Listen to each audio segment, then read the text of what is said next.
Dear students, మనోపూండు YouTube ఛానల్కి స్వాగతం, సుస్వాగతం. 75వ గణతంత్ర దినోత్సవ శుభాకాంక్షలతో కొత్త విషయాలు మీ అందరికీ ముందు తీసుకురావాలని ఉద్దేశంతో ఈరోజు ఇంగ్లీష్లో యాక్రోస్టిక్ అంటే ఒక వన్ వర్డ్లో ఉన్నటువంటి ప్రతి లెటర్ని తీసుకొని ఒక పదాన్ని తయారు చేసేదాన్ని యాక్రోస్టిక్ అని చెప్పంటారు. ఫర్ ఎగ్జాంపుల్ మనకి ఇంగ్లీష్లో మనకి 7 లెటర్స్ ఉన్నాయి మనకని చెప్పేసినట్టు.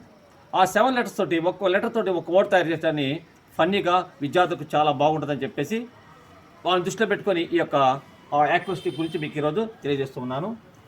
English: E for enjoyable, N for novel, G for great, L for lovely, I for interesting, S for super, H for hilarious.